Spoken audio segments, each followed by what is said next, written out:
नमस्कार विद्यार्थी मित्रांनो, लक्ष सरकारी नोकरी या एज्युकेशनल चॅनलवर आपले पुन्हा एकदा स्वागत.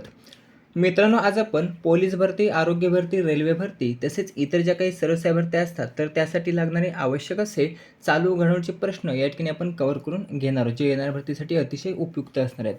आजचा आपला भाग असणार आहे 447वा. या भागामध्ये आपण 29 जानेवारी 2026 या दिवसातील काही महत्त्वाचे चालू घडामोडीचे प्रश्न हे माहितीसकट कव्हर करून घेणार आहोत. व्हिडिओ शेवटपर्यंत नक्की पाहायचा आहे. आवडत असेल तर व्हिडिओला लाईक करायचा आहे, आपल्या चॅनलला सबस्क्राईब करून घ्यायचा आहे. याचा PDF हा टेलिग्रामवर अपलोड केला जाईल, त्या ठिकाणी तुम्ही तो पाहू शकता.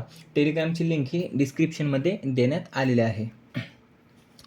पहिला प्रश्न आहे, सुपरजेट 100 हा जो काही विमान आहे तर तो भारतात तयार करण्यासाठी HAL म्हणजेच हिंदुस्तान एरोनॉटिक्स लिमिटेड असं HALचं फुल फॉर्म आहे बघा. तर या HALने कोणासोबत करार केलेला आहे? तर सुपरजेट 100 विमान भारतात तयार करण्यासाठी HALने पर्याय ड युनायटेड एअरक्राफ्ट कॉर्पोरेशन, लक्षात असू द्या, युनायटेड एअरक्राफ्ट कॉर्पोरेशन यासोबत भारताने हा करार केलेला आहे. कशासाठी?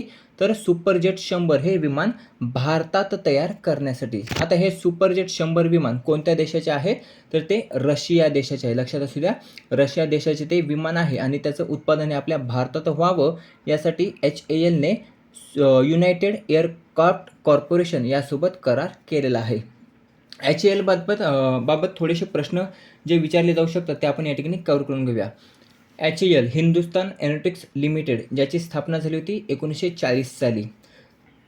2025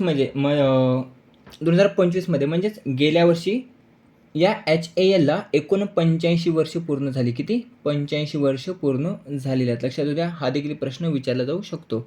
संस्थापक कोण आहेत? वालचंद हीराचंद हे HALचे संस्थापक आहेत. HALचे अगोदरचे नाव जर आपण पाहिले तर हिंदुस्तान एअरक्राफ्ट लिमिटेड असं अगोदरचं नाव होतं. बंगळुरू कर्नाटक या ठिकाणी HALचं मुख्यालय आहे. ही जी काही HAL कंपनी आहे तर ती 14वी महारत्न कंपनी, लक्षात द्या, 14वी महारत्न कंपनी. सध्या व्यवस्थापकीय संचालक आणि अध्यक्ष कोण आहे? तर DK सुनील हे सध्या HALचे व्यवस्थापकीय संचालक आणि अध्यक्ष आहेत. पुढचा प्रश्न आहे दुसरा महत्त्वाचा प्रश्न आहे, स्टार मार्क करून ठेवायचा आहे.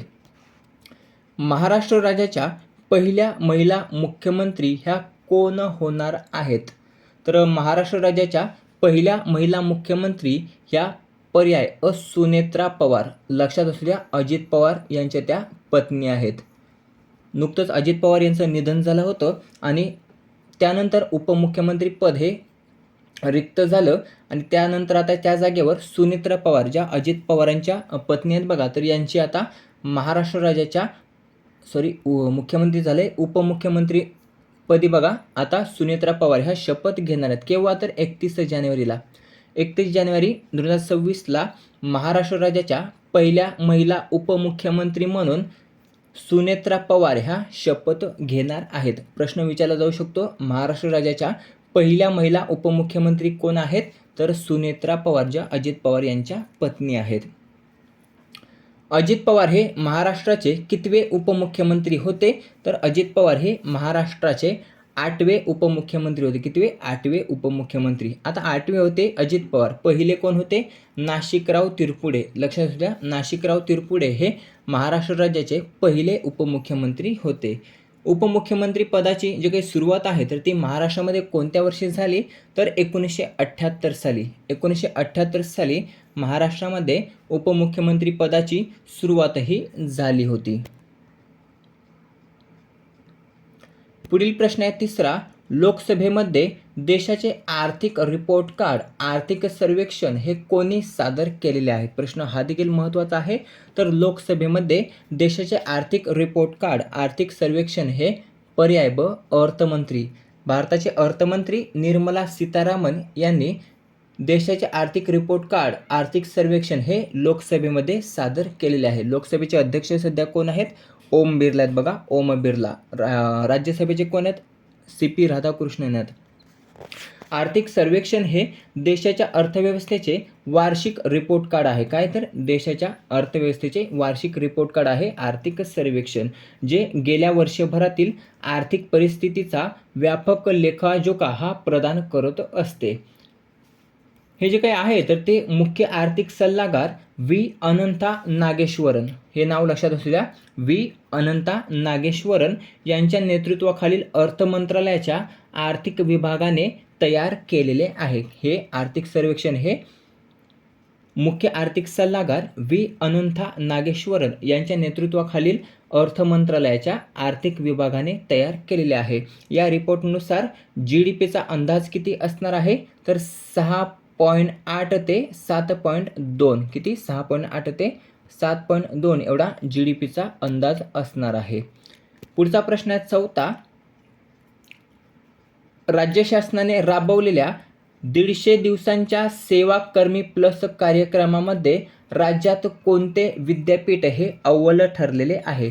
नुकतंच महाराष्ट्र राज्य सरकारने 150 दिवसांचा सेवा कर्मी प्लस कार्यक्रम हा आयोजित केला होता आणि या 150 दिवसांच्या सेवा कर्मी प्लस कार्यक्रमामध्ये महाराष्ट्रातील पर्याय क मुंबई विद्यापीठ, लक्षात असू द्या, राज्यामध्ये मुंबई विद्यापीठ हे अव्वल क्रमांकाचे विद्यापीठ ठरलेले आहे.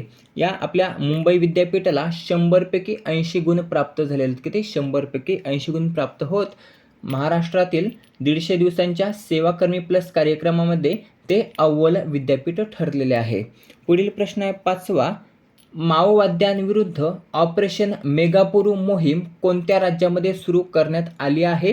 तर माओवाद्यांविरुद्ध ऑपरेशन मेगापुरू ही मोहीम पर्याय ब झारखंड, कोणत्या राज्यामध्ये तर झारखंड राज्यामध्ये सुरू झालेले आहे. आता कोठे झारखंडमध्ये तर सारंडा जंगलामध्ये, सारंडा जंगलामध्ये माओवाद्याविरुद्ध ऑपरेशन मेगापुरू मोहीम ही सुरू करण्यात आलेली आहे. यामध्ये झारखंड पोलीस, CRPF 209 बटालियन आणि झारखंड जाग्वार्स यांनी संयुक्तपणे आयोजित केलेल्या या मोहिमेमध्ये एकूण 1500 जवानांचा सहभाग हा असणार आहे. किती 1500 जवानांचा सहभाग. एक प्रश्न तुमच्यासाठी, झारखंडची राजधानी काय आहे? रांची आहे. झारखंडचे सध्याचे मुख्यमंत्री कोण आहेत याचं उत्तर आपल्याला कमेंट करून सांगायचं आहे. प्रश्न क्रमांक 6वा. डॉन ब्रॅडमन यांनी बॅगी ग्रीन टोपी ही कोणत्या भारतीय क्रिकेटपटूस भेट दिली होती? आता प्रश्न घेण्यामागचं कारण ते आपण या ठिकाणी कव्हर करून घेणार आहोत. तर डॉन ब्रॅडमन यांनी बॅगी ग्रीन टोपी ही आपल्या पर्याय ड श्रीरंगा वासुदेव सोहोनी यांना भेट दिली होती. केव्हा? तर 1948-49 मध्ये किंवा 1948-49 मध्ये भारताचा पहिला ऑस्ट्रेलिया दौरा होता बघा. तर त्यावेळी या डॉन ब्रॅडमन यांनी श्रीरंगा वासुदेव सोहोनी यांना त्यांची ती बॅगी ग्रीन टोपी ही भेट म्हणून दिली होती. आता हा प्रश्न घेण्यामागचं कारण सांगतो. तर या बॅगी ग्रीन टोपीवर श्रीरंगा वासुदेव यांनी बघा ही लिलावामध्ये आणली होती आणि त्या टोपीवर विक्रमी बोली लावण्यात आलेली आहे. किती? तर जवळपास 3.40 कोटी एवढी विक्रमी बोली ह्या बॅगी ग्रीन टोपीवर लावण्यात आलेली आहे. कोणाची टोपी होती? तर ती डॉन ब्रॅडमन यांची टोपी होती. ती भेट म्हणून दिली होती श्रीरंगा वासुदेव सोहोनी यांना. यांनी ती आता लिलावात आणली होती आणि त्यानंतर या टोपीवर 3.40 कोटी एवढी बोली ही लागली होती. भेट केव्हा दिली होती? 1948-49 मध्ये भारताच्या पहिल्या ऑस्ट्रेलिया दौऱ्यादरम्यान भेट म्हणून दिली होती. यांनी तेव्हा ती परिधान केली होती. हीच टोपी त्यांनी त्यावेळी परिधान केली होती डॉन ब्रॅडमन यांनी. भारताचा स्वतंत्र राष्ट्र म्हणून पहिला दौरा हा त्या वर्षीचा होता. 1948चा जो काही दौरा होता ऑस्ट्रेलियाचा, तर तो स्वतंत्र राष्ट्र म्हणून भारताचा पहिलाच दौरा होता. ब्रॅडमनची देखील मायदेशातील ती शेवटची कसोटी मालिका होती. त्यासाठी ही जी काही मालिका होती बघा, इंडिया विरुद्ध ऑस्ट्रेलिया मालिका, तर ती अतिशय महत्त्वाची होती 1948ची. कारण स्वतंत्र राष्ट्र म्हणून भारत प्रथमच ऑस्ट्रेलिया दौरा केला होता आणि मायदेशातील जर आपण पाहिली डॉन ब्रॅडमनची ती शेवटची कसोटी मालिका होती.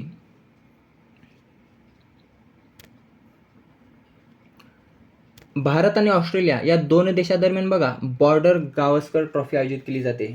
हा देखील प्रश्न पोलीस भरतीमध्ये पडलेला आहे. बॉर्डर गावस्कर ट्रॉफी ही कोणत्या दोन देशादरम्यान आयोजित केली जाते? तर भारत आणि ऑस्ट्रेलिया या दोन देशादरम्यान आयोजित केली जाते बॉर्डर गावस्कर ट्रॉफी. पुढील प्रश्न आहे, CRPFचे उपमहानिरीक्षक खालीलपैकी कोण बनले आहेत? तर CRPFचे उपमहानिरीक्षक हे पर्याय ब रविशंकर छवी. रविशंकर छवी हे CRPFचे महानिरीक्षक बनलेले आहेत. CRPFचे सध्याचे प्रमुख कोण आहेत? ज्ञानेंद्र प्रताप सिंह हे सध्या CRPFचे प्रमुख आहेत. CRPFची स्थापना झाली होती नवी दिल्ली या ठिकाणी 1939 साली स्थापना झाली आहे. ब्रीदवाक्य काय आहे? सेवा आणि निष्ठा. सेवा आणि निष्ठा हे CRPFचे ब्रीदवाक्य आहे.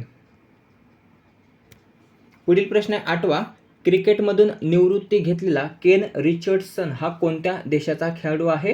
तर क्रिकेटमधून नुकतंच निवृत्ती घेतलेला केन रिचर्डसन हा पर्याय ड ऑस्ट्रेलियाचा खेळाडू आहे. कोणत्या देशाचा? ऑस्ट्रेलियाचा खेळाडू असून तो वेगवान गोलंदाज होता. वेगवान गोलंदाज ज्याने नुकतंच क्रिकेटमधून निवृत्तीही घेतलेली आहे. आता घेऊया रिव्हिजन. ही सर्व माहिती आपण या ठिकाणी कव्हर केलेली आहे जी येणाऱ्या भरतीसाठी उपयुक्त असणार आहे. याची रिव्हिजन आपण या ठिकाणी कव्हर करून घेऊया. पहिला प्रश्न होता, सुपरजेट 100 विमान भारतात तयार करण्यासाठी HALने कोणासोबत करार केला? तर पर्याय ड युनायटेड एअरक्राफ्ट कॉर्पोरेशनसोबत भारताने करार केला आहे. पुढील प्रश्न आहे, महाराष्ट्र राज्याच्या पहिल्या महिला उपमुख्यमंत्री कोण असणार आहेत? तर सुनेत्रा पवार ह्या महाराष्ट्र राज्याच्या पहिल्या महिला उपमुख्यमंत्री असणार आहेत. पुढील प्रश्न आहे, लोकसभेमध्ये देशाचे आर्थिक रिपोर्ट कार्ड हे आर्थिक सर्वेक्षण कोणी सादर केले आहे? तर अर्थमंत्री निर्मला सीतारामन यांनी लोकसभेमध्ये देशाचे आर्थिक रिपोर्ट कार्ड आर्थिक सर्वेक्षण हे सादर केले आहे. पुढील प्रश्न आहे, राज्य शासनाने राबवलेल्या 150 दिवसांच्या सेवाकर्मी प्लस कार्यक्रमामध्ये राज्यात कोणते विद्यापीठ अव्वल ठरले आहे? तर पर्याय क मुंबई विद्यापीठ हे राज्यामध्ये अव्वल ठरले आहे.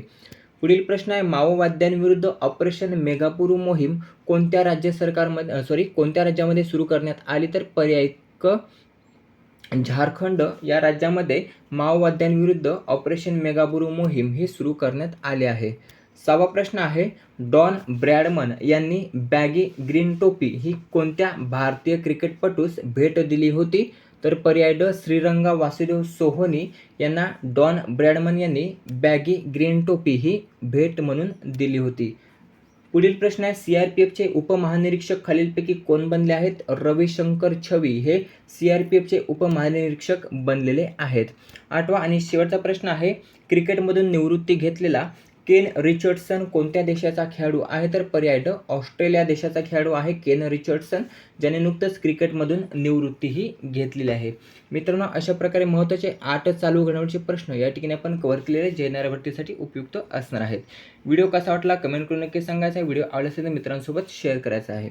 याचा PDF हा टेलिग्रामवर अपलोड केला जाईल, त्या ठिकाणी तुम्ही तो पाहू शकता. भेटूया पुढील भागामध्ये. धन्यवाद.